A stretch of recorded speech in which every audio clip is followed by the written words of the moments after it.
We back at it again. For the culture. I'm a big fan of culture. For the culture. My God. Shout out to Culture. For the Culture podcast.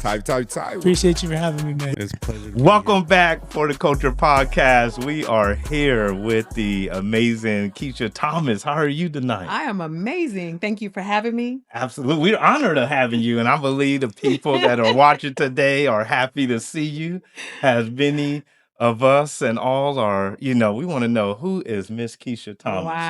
Who Wow. are we going to be going to the polls and making decisions and, seeing as are elected? Your next city council. That's right. That's right. Yes. That's right. That is a loaded question. Who am I? Right. I am a mother, a grandmother. I am A grandmother. What, you done adopted some grandkids? We're going to have to do a check on her birth certificate. Yeah, I have a 3, 6, and 9-year-old boys. Wow. All boys. Oh, man, what a blessing. Yeah, it is. They are so beautiful. Stay in your and pockets. Amazing. They do. I know They that's do. right. They have the world when they're with me. But no wonder you got so much energy. Yes. Yeah. Well, you start young, you end young. That's right. I heard that. Yeah, but overall, I'm a lifelong District 3 person. Oh, and I'm your real local candidate. So we repping 93706. 22. There we go. 28. There we go. 21. Talk about it.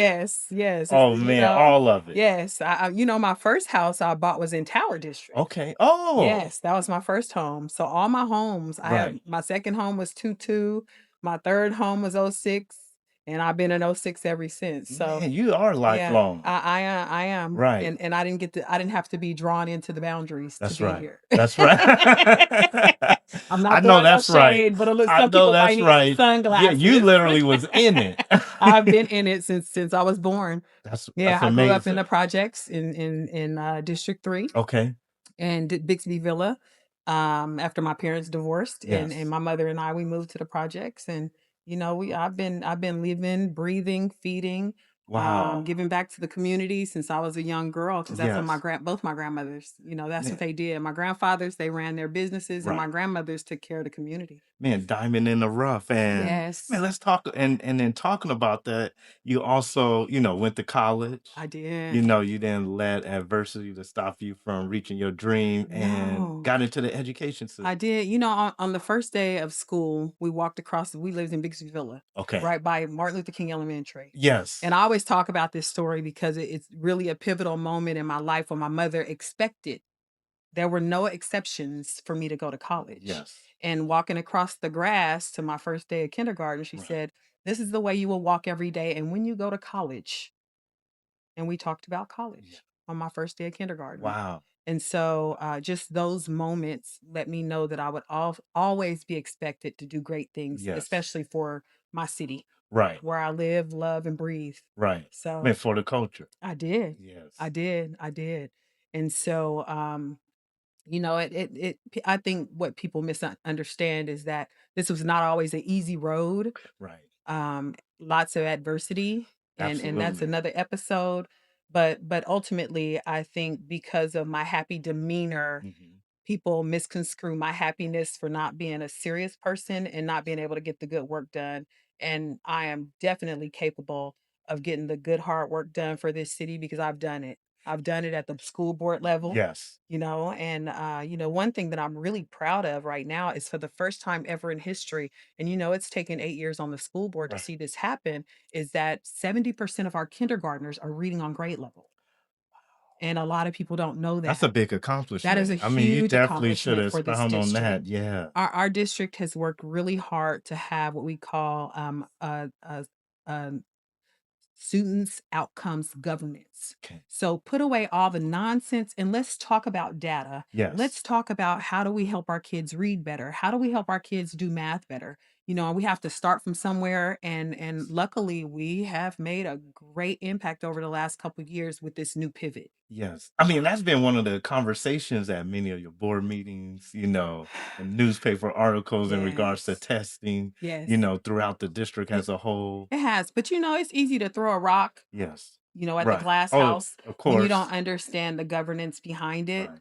And I think we finally figured it out. Yes. And you're supposed to leave stuff better than when you came, and I feel like I'm True. leaving it better than when I came. I must say, looking at the board, it is a blessing, I think, to the community to see more educators I think it is, that are seated in those seats well, that understand what goes on in the I classroom. think that is definitely important, but it's also important to have lawyers, and it's Yes. also Oh, important to have business right. people. It's important to have communications people. Yeah. And luckily, most of our board are those people. I'm the Yes. only educator. Valerie was an educator when she was coming up, but Valerie's been on the board for 20 years. Wow. Miss So Valerie. yeah, almost 20 years. She's an amazing individual. Yes. And so 20 years ago, classroom does not look like classroom No, today. 8 years ago, classroom does not look like that's true. classroom today. Yeah, 20 years ago, you was in high school. Yeah, I was. Right. Mm-hmm. Mm-hmm. Wow. No, That that's a is. lie. I know. That was a good political line. Right. Did you guys see that? Yeah, sure. Yeah. Yeah, it's actually been over 30 years. Wow. Yeah, it's been over 30 years Amazing. since I was in high school. So, Man. So, and and you just continue the journey, education. I did.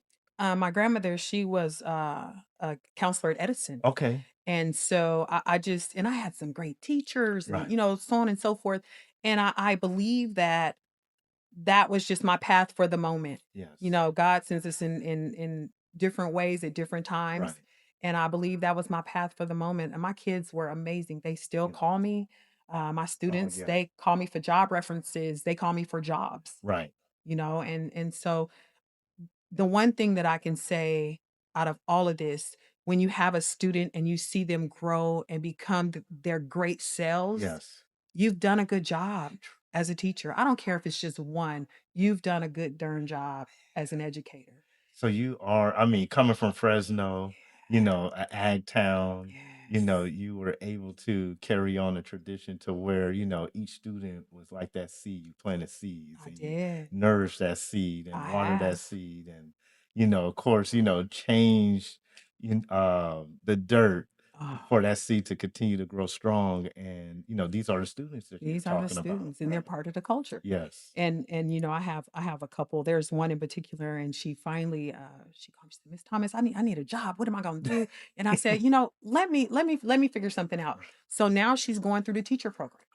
She wants to Amazing. become a teacher, and there's more than one, but this particular one was one of my babies, Right. and I grew her up, taught her math, and she is an Yeah. amazing Lily. Lily is an amazing individual. When you Man, can shout call out to your Miss student, Lily. yes, when you can call your students' names, Yes. her, my little America, my Jose's, funny story. When I was teaching at Cooper Middle School, Okay. we had the Ishas. And so there was this crew of little African American girls that were Yes. always keeping up a ruckus. Right. So I finally was able to reel them in and get them in a space, and they would come to after school Yes. program, and they would come to study hall, and they would want to be in my room for Right. math club at Yes. lunchtime, whatever. But just change. And I see these girls; they have babies and husbands now, and Yes. they've grown to be so awesome and wonderful. And I thank God that I'm blessed enough to be able to actually see it. It was just like And yesterday. it was just like yesterday. Talking about Cooper, you talking about a school that definitely has adversity and I must say that, the fact that you taught there really is a sign that, I mean, you're not scared of anything. So I mean, whatever's thrown at you, you'll tackle it. We did. Right. I mean, and that's what we need in office is, Yeah. someone that has the ability and the wherewithal to tackle what comes at them, no matter what it is, to continue to be that advocate for Yeah. others and putting others first. That is what's most important. And what's special about District 3 is, they talk about the tale of two cities, Yes. but it's really like, we are our own little pocket. We have downtown, we have Tower, we have Southwest, we Right. have Central West, Yes. we have all these little pockets Right. of a world that are all completely different. So true. Tower So wants true. something different than, and when you look, and everybody Then has Southwest. Right. every and what people I get so excited when I start talking sometimes. I'm sorry, I have to slow down and breathe. The So passion. the passion. So when you talk about District 3, Mhm. what people don't understand, if you're not embedded in politics or even up to date in what's really happening, because we all have our quarrels. I know Yes. I do. Right now, my streets need to be clean. Where 100%. I live, Right. so we all have 100%. our quarrels. But there are specific plans that are mapped out for each area for the next 10 to 20 years. There are things that people have asked to see in meetings, community meetings, that they want to see happen Right. for their spaces. So Tower has its own, Southwest has its own, downtown has its own, West has its own. And so I think it's really important that I stick along with my other fellow city council people, stick to those plans as best we can without harming the budget too much. Yes. Because there's never enough money. Right. Oh, no. There's never Never. enough money Correct. in any of our budgets, Correct. So Correct. I think that sticking to those plans are going to be one of the most important things, and listening is going to be another. Oh, man, that's huge. I mean, all those community meetings, getting community input Yes. on what it is that they want, What do right? you want? I don't live in a tower. Yes. I can't tell you what you need. Right. Only those that actually live and breathe and sleep it, right? That's right. That's so You true. know? You absolutely right. In District 3, each area of District 3 is its own world, and they all have their own issues Yes. and needs Yes. and so forth that needs to be addressed. And there's many things that may or may not have been addressed. And speaking about the budget, there's only so much money within the budget that could go so far. So, of course, you have to pivot and diversify and and try to see how to make things work. So I want to ask, what would you do different in meeting the needs of your district? I believe that the first thing is giving everybody a voice. Yes. Um, I'm big on committees. I'm not going to be in charge of committees, but I will definitely put together the work to have people in different areas have committees where they can come back or have somebody come back and report to me what really needs to be done. Yes. And I know I'm not going to do things 100% great. You never do. I can't make 100% of the people happy, but I'll tell you one thing, I'll try really hard to do that. Yes. Some people can look at you and say, you've done nothing. And other people go, look at you and say, oh my gosh, look at all the things you've done. Right. So, I'm never going to make 100% of the people happy. But what I will do is I will listen. Yes. And, a part of that is making sure that you have good relationships with your fellow members, That's so true. whether it's school So board true. or city council. I'm really good at having good relationships. And, I'm not perfect. So the relationships that aren't great, guess what? I'm still going to do what's good for the best of the people because Absolutely. it's not about me and my personal feelings about someone else. It's about doing the good work for the city or our students. That's so Yeah. important. That means a lot, Yeah. to us constituents, right? It's that, Yes. personal vendettas, personal Mhm. feelings will never get in the way for Nope. what's best for the No. people. That's And right. we've seen that, one too many times. Yeah. And Yeah. and many of us as constituents, would just prefer someone to just, you know, handle it. Just, That's it. do the job. Do the That's good job. right. And being able to count to 4. Yes. I have a pretty Yes. good rate Right. when it comes to school board. I don't know about other opponents. But in terms of the policies that, we've written for Fresno Unified School District and the votes and, me deciding whether or not I want to make something move, I have not had a hard time Right. making too many things move. And those relationships are super important. Absolutely. Yeah. Say, what do people misunderstand about you most?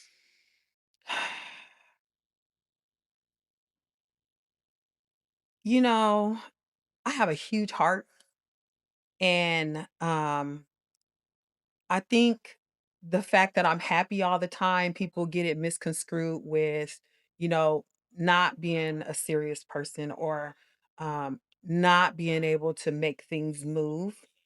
But sometimes you have to move quietly, Yes. and I think people misunderstand that.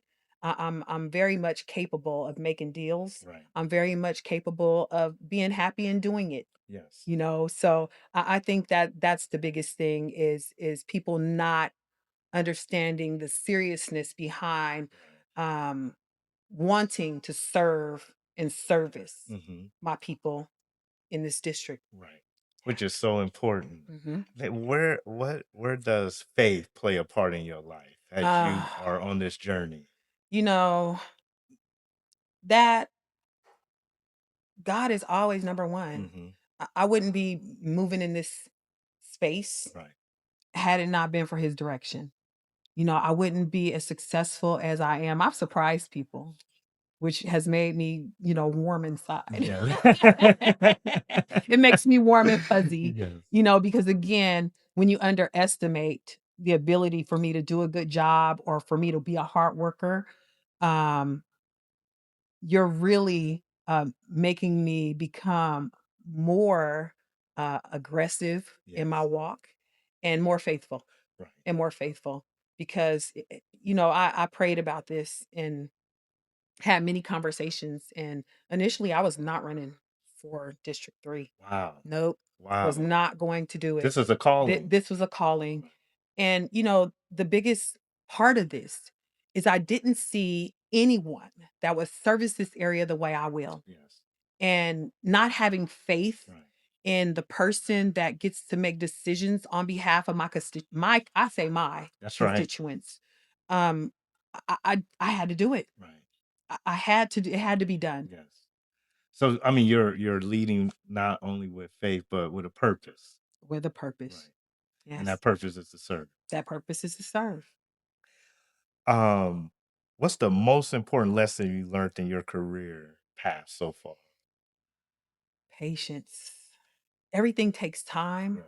And while we want to see something happen really quickly, Right. because you want to see more trees, you want to see the streets better paved, Yes. you want to see more buildings, you want to see more housing, you want to see more jobs, you want to see all these things, and everything takes time, and unfortunately sometimes a little too long. Yes. You know, you know, I'm gonna speak on behalf of my predecessor. Okay.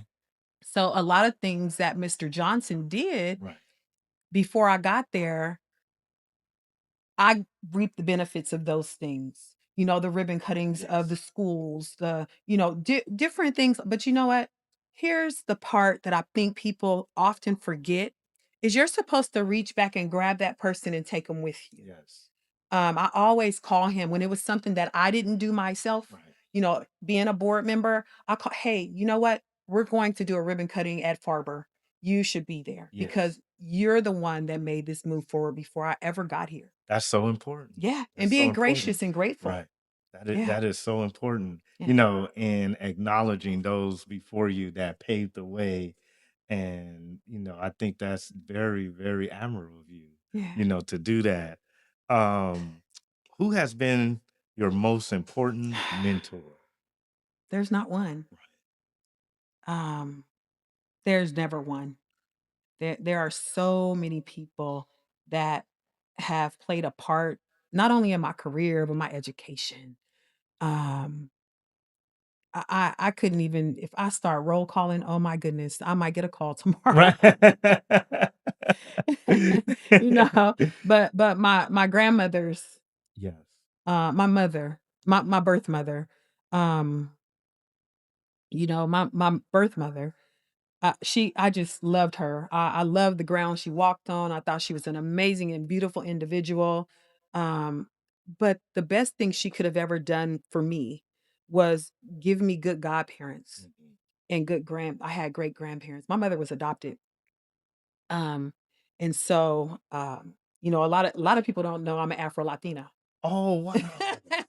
I could see that. I could You see know, that. that's something about me that a lot Yes. of people don't know. But I grew up around a lot of Black people. Right. You know, that's just it's just where I was at the moment, you Yes. know. And but my mother was an amazing, amazing woman, and I think she knew she would leave this earth early, and so she really groomed and trained me to be the best person I could be. And my godparents, oh my goodness. That's amazing. Yeah, they were the best parents Right. that anyone could ever have. They took care of my kids better than they took care of their own personal grandkids. You know, Yes. and my grandmothers, love. they fed into me and taught Right. me good things and took me out to feed the homeless and showed me how to open a business. And they were just good people, and they all believed in education. That's amazing. That explains why, genuinely you like to pour into others Ah, because you were poured into. yeah, I Right. do. And, growing up here in Fresno your entire life, what do you see that are some of the needs for Fresno, primarily in your district? Well, before we talk about needs, I really want to talk about the things that we sometimes feel we lack. Okay. When you look up Fresno, Mhm. we see a lot of negative things. Yes. But living here, I feel a lot of positive True. things. I love being in my city. True. I love the house I live in. Right. I love my city. Now, do we have some things to gain or grow in? Yes, we always do. And we have to be a better city about growing in those spaces. Right.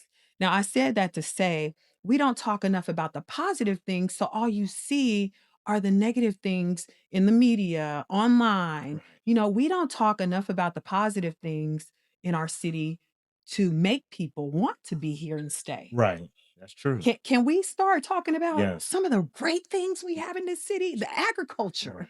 the So wine. let's start right now. Right? Right. The agriculture, the wine. Our education system may not be the best because we constantly have people harping on it, but We are I the love fifth largest city. we are the fifth Right. largest city, but let me tell you, I enjoyed a majority of my high school years.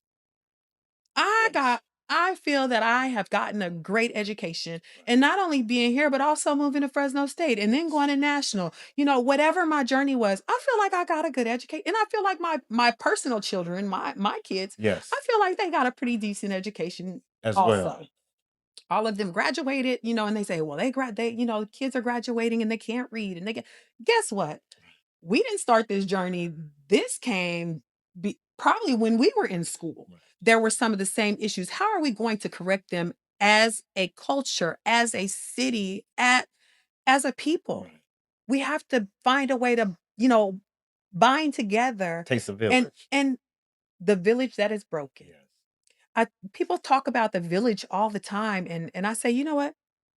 Our village is broken because we don't have trust in each other. Right. But that's because we're always breaking each other down. That's true. I want to build you up. Right. I want you to know you're an amazing individual. Right. That is where we need to start. And I think, so I'm going to pivot and move to where I was going is if you're telling me that I'm building, like I'm doing something for your area, let's just say in culture world. Right. Okay. We're on Culture Street and I'm telling you all the great things that I'm doing, but I don't see them. Can I see clean parks? Can I see clean streets? Mhm. Can I see the light fixtures? Can you make it a happy place? Our kids deserve that. 100%. Our families deserve that. We deal enough in poverty. I think we're at 90% poverty level when it comes to free and reduced lunch. Our families deserve that. 100%. You're right. So that's what I would really like to see is our families getting what they deserve. Yes. And that's what I want to help us do together because this is not my seat. Yeah, that's correct. This is our seat. That's correct. This doesn't belong to me. Right. Do you remember growing up on Saturdays? What were your parents doing? Cleaning up the yard, raking the streets, Cleaning those baseboards cleaning with the an old baseboards toothbrush. with Right. an old toothbrush. Listening to some good music. Some good music. Right. And so I think we've really, with all the fast moving of the world, we've really forgotten those pieces that, you know what? It's our cell job to phone clean up. took Oh over. my Right. goodness. That small screen. I bet you if you turn them off for a minute Right. and get out there in the yard, you will meet your neighbors again. Yes. All over again. Yeah, all Right. over again. Right. Because a lot of Right. people, we don't even know our neighbors anymore. That's true. That is So, true. what are we doing here, people? Right. Let's get back to the basics. Yeah. No, that Can is we so get back true. to the basics? What do you do or want to do for the culture in Fresno? I want to make sure that we understand our worth. And working together, we can build that, making sure it's visible to us, our hard work, visible to our kids, visible to people outside of Fresno, and just build on that and create a great Fresno. I don't want to be average. I don't want to be mediocre. That's correct. I want to be great. That's right. And I think we as Fresnans, we deserve to build that great um idea in people's mind about how awesome we are. Right. So if it's anything that I want to do more than anything else, I want to make sure that we build a repertoire of saying that Fresno is great, and I want everybody around the world to know how great we are. If you won 10 million tomorrow, what would you spend it on? 10 million wouldn't be enough. Um I've had a passion for housing seniors. Mm, So my 10 million would be on a tiny village. okay. That's it. A I tiny like that. village. Right. And I'm Right. not going to give anybody my ideas. Right. Darn you. But I do But believe they are so our important. seniors are Right. important as well. Yes. You know, they need a Yes. safe, loving environment to True. live. True. And so I think if I had 10 million today, that's probably where it would go. Right. Yeah. Right. That is my That is so fantasy. important. I mean, many have been left behind, They have. have been forgotten, and we tend to forget the era in which they were born in, and how they had to come up, They did. and many of them, was raising their grandchildren, due to certain epidemics and They so were. forth, and and now, after putting in that hard work, who's there to catch them? Right. And you say 10 million, but we have a $2.56 billion budget for the city. Yes. And the same for Fresno Unified, and it's still not enough money. That's We true. talk about upkeep and this and that. Right. So really that's not it's a lot of money, but it's not a lot of money.